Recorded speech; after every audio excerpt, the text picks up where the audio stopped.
சித்ரா பௌர்ணமி அன்று இதை செய்தால் உங்கள் விதியே மாறும். ஓம் நம சிவாய. மகாடிவன் சேனல் நேயர்கள் அனைவருக்கும் அன்பான வணக்கங்கள்.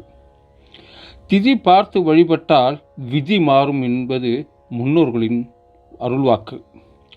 அந்த அளவுக்கு விதியை வெல்லும் ஆற்றல் யோகமான திதிகளில் செய்யும் வழிபாட்டிற்கு எப்பவும் உண்டு. அப்படிப்பட்ட திதிகளில் மிக முக்கியமானது பௌர்ணமி திதி. மாதந்தோறும் பௌர்ணமி வந்தாலும் சித்திரை மாதத்தில் வரும் பௌர்ணமிக்கு என்றுமே ஒரு தனிச்சிறப்பு உண்டு. அதுதான் சித்ரா பௌர்ணமி. இந்த நன்னாளில் நாம் என்ன செய்ய வேண்டும்? நம்முடைய பாவ புண்ணிய கணக்குகளை எழுதும் சித்திரகுப்தனை எப்படி வழிபட வேண்டும்? அதனால் நமக்கு கிடைக்கும் பலன்கள் என்னென்ன என்பதை பற்றித்தான் இன்றைய வீடியோவில் முழுமையாக பார்க்க போகின்றோம். வீடியோவை முழுமையாக பாருங்கள். பல அரிய தகவல்கள் உங்களுக்காக காத்து கொண்டிருக்கிறது. முதலில் சித்ரா பௌர்ணமியின் அறிவியல் மற்றும் ஆன்மீக முக்கியத்துவத்தை பார்ப்போம். சித்திரை மாதத்தில் நவ கிரகங்களின் நாயகனான சூரியன் தன் உச்ச பலத்தை பெறுகிறார். அதே மாதத்தில் வரும் பௌர்ணமி அன்று சந்திரன் முழுமையாக பிரகாசிக்கிறார். சூரியன் சந்திரன் இருவருமே முழு பலத்தோடு இருக்கும் நாள் இந்த பௌர்ணமி தான். அன்றைய தினம் நீங்கள் கடலுக்கு அருகே சென்று பார்த்தால் கடலின் அலைகள் வழக்கத்தை விட மிக உயரமாக எழும்புவதை பார்க்கலாம். மனிதனின் மனதிற்கும் சந்திரனுக்கும் நெருங்கிய தொடர்பு உண்டு. கடல் நீரை ஈர்க்கும் சந்திரனின் சக்தி நம் மனதிலும் மாற்றங்களை ஏற்படுத்தும். அலைப்பாயும் நம் உள்ளங்களுக்கு அமைதி கிடைக்க இந்த சித்ரா பௌர்ணமி என்று விரதமிருந்து வழிபடுவது மிகவும் அவசியமாகும். இந்த சித்ரா பௌர்ணமிக்கும் நம் கர்மாக்களை கணக்கிடும் சித்திரகுப்தனுக்கும் என்ன சம்பந்தம்? ஒரு அழகான புராண கதையை கேட்போம். திருக்கைலை மலையில் ஒரு சமயம் பார்வதி தேவி தன் தோழியருடன் பேசிக்கொண்டிருந்தாள். அப்போது ஒரு பொற்பலகையில் அழகிய சித்திரம் ஒன்றை வரைந்தாள். அந்த சித்திரம் அவ்வளவு தத்ரூபமாக இருந்தது. இந்த சித்திரத்திற்கு உயிர் வந்தால் எவ்வளவு அழகாக இருக்கும் என தோழிகள் ஆச்சரியப்பட்டனர். உடனே அகிலாண்டேஸ்வரியான அந்த உமையவள் தான் வரைந்த அந்த சித்திரத்திற்கு உயிர் கொடுத்தாள். சித்திரத்தில் இருந்து, அதாவது ஓவியத்தில் இருந்து வந்த வெளிப்பட்டதால் அவருக்கு சித்திரகுப்தன் என பெயரிட்டு மகிழ்ந்தாள் அன்னை. அவரை உலகை காக்கும் பரமேஸ்வரனிடம் அழைத்துச் சென்று சித்திரகுப்தனுக்கு தகுந்த பொறுப்பை வழங்க வேண்டும் என்று வேண்டிக் கொண்டாள். அவர் அவதரித்த அந்த நன்னாளே சித்ரா பௌர்ணமி. அதே காலகட்டத்தில் யமலோகத்தில் யம தர்மராஜனுக்கு ஒரு பெரிய கவலை இருந்தது. கோடானு கோடி மனிதர்களின் பாவ புண்ணிய கணக்குகளை தனி ஒருவனாக பராமரிப்பது என்பது அவருக்கு மிகவும் கடினமாகவே இருந்தது. தனக்கு உதவி செய்ய ஒரு திறமையான கணக்காளர் வேண்டும் என்று அவர் சிவபெருமானிடம் முறையிட்டார். யமனின் கோரிக்கையை ஏற்ற சிவன் பார்வதி தேவியால் உருவாக்கப்பட்ட சித்திரகுப்தனை தேவலோக பகவானான காமதேனுவின் வயிற்றில் பிறக்கச் செய்தார். பின்னர் இந்திராணியால் அவர் வளர்க்கப்பட்டார்.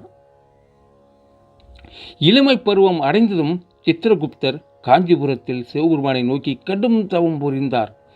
அவரது தவத்தை மெச்சி ஈசன் அவருக்கு ஏடும் எழுத்தாணியும் வழங்கி உயிர்களின் பாவ புண்ணியங்களை எழுதும் பொறுப்பை ஒப்படைத்தார். சித்திரகுப்தனுக்கு மையனின் மகள்களான நீலாவதி, கர்ணவதி ஆகிய இருவரையுமே திருமணம் செய்து வைத்து யம தர்மனுக்கு உதவியாக அனுப்பி வைத்தார்.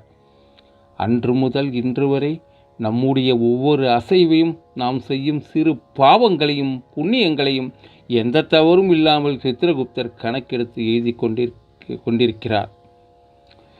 பழங்காலத்தில் சித்ரா பௌர்ணமி அன்று கிராமங்களில் பந்தல் அமைத்து விடிய விடிய சித்திரகுப்த நாயனாரின் கதையை படிக்கும் வழக்கம் இருந்தது. மக்கள் அனைவரும் ஒன்று கூடி இந்த கதையை கேட்பார்கள். இப்படி செய்வதன் முக்கிய காரணம் என்ன தெரியுமா? நாம் செய்யும் ஒவ்வொரு செயலுக்கும் ஒரு கணக்கு இருக்கிறது என்ற பயம் வந்துவிட்டால் மனிதர்கள் கீழான எண்ணங்களை விட்டுவிட்டு புண்ணிய செயல்களில் ஈடுபடுவார்கள் என்பதுதான். சரி, இந்த சித்ரா பௌர்ணமி அன்று நாம் எவ்வாறு விரதம் இருக்க வேண்டும் என்பதை தெரிந்து கொள்வோம். முதலில் இந்த வருடத்திற்கான சித்ரா பௌர்ணமி நேரத்தை குறித்து கொள்ளுங்கள். பௌர்ணமி துவங்கும் நேரம் ஏப்ரல் 30 இரவு 9:51 மணிக்கு. பௌர்ணமி நிறைவடையும் நேரம் மே 1 இரவு 11:07 ஆகவே மே 1ஆம் தேதி வெள்ளிக்கிழமை முழுவதும் சித்ரா பௌர்ணமி விரதம் இருப்பது மிகவும் சிறப்பானது. விரதம் முறையை இப்போது பார்ப்போம். சித்ரா பௌர்ணமி அன்று காலையில் நீராடி சித்திரகுப்தனை மனதில் நினைத்து விரதத்தை தொடங்க வேண்டும். அன்றைய நாள் முழுவதும் உணவில் உப்பு சேர்க்காமல் விரதம் இருப்பது மிகவும் விசேஷம்.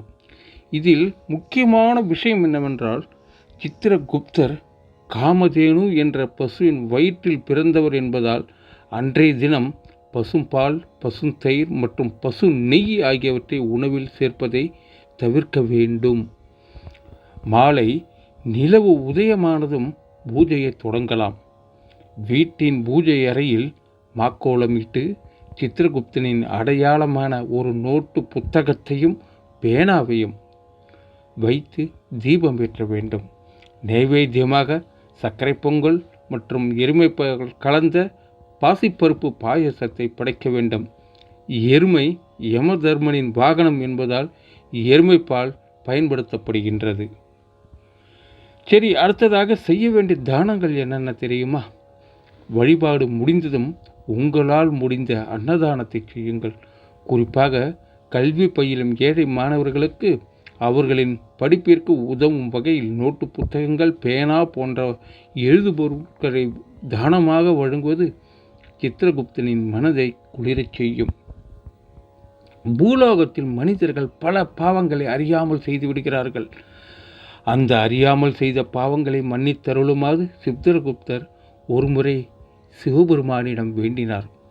சிவனும் சித்ரா பௌர்ணமி என்று உன்னை மனமுருகி வழிபடுபவர்களுக்கு அவர்கள் அறியாமல் செய்த பாவங்களில் இருந்து விலக்கு அளிக்கும் சக்தியை சித்திரகுப்தனுக்கு வழங்கினார். எனவே இந்த நாளில் விரதம் இருந்து சித்திரகுப்தரை வழிபட்டால் மலை அளவாக இருக்கும் நம் பாவங்கள் கடுகளவாக குறையும். அதே சமயம் நாம் செய்யும் சிறு தானமும் தர்மமும் கடுகளவாக இருந்தவ அந்த மலை அளவாக பெருகி நமக்கு புண்ணியத்தை தேடித்தரும். வழிபாட்டின் போது சொல்ல வேண்டிய சித்திரகுப்த காயத்ரி மந்திரம். இதை எழுதி வைத்துக் கொள்ளுங்கள் அல்லது ஸ்கிரீன்ஷாட் எடுத்துக்கொள்ளுங்கள். ஓம் தத்புருஷாய வித்மகே சித்திரகுப்தாய தீமகி தன்னோ லோக பிரசோதயாத். ஓம் தத்புருஷாய வித்மகே சித்திரகுப்தாய தீமகி தன்னோ லோக பிரச்சோதயாத். இந்த மந்திரத்தை பூஜை செய்யும்போது 108 முறை உச்சரித்து வழிபடுங்கள். உங்கள் கர்ம வினைகள் அனைத்தும் நீங்கி வாழ்வில் புண்ணியமும் நிம்மதியும் பெருகும். என்ன நேயர்களே, சித்ரா பௌர்ணமியின் சிறப்புகளையும் வழிபாட்டு முறைகளையும் தெளிவாக தெரிந்து கொண்டிருப்பீர்கள். இந்த நன்னாளில் விரதம் இருந்து தான தர்மங்கள் செய்து சித்திரகுப்தனின் முழு அருளையும் பெறுவோம். இந்த வீடியோ உங்களுக்கு பயனுள்ளதாக இருந்தால் உங்கள் நண்பர்கள் மற்றும் உறவினர்களுக்கு ஷேர் செய்து அவர்களும் புண்ணியம் பெற உதவுங்கள். இதுபோன்ற மேலும் பல ஆன்மீக தகவல்களுக்கு நமது மகாடிவன் சேனலை சப்ஸ்கிரைப் செய்து கொள்ளுங்கள். ஓம் நம சிவாய. வாழ்க வாழ்க வளமுடன் நலமுடன். நன்றி, வணக்கம். கே. மகாலிங்கம் ஐயர், அரகண்டநல்லூர். மீண்டும் சந்திப்போம்.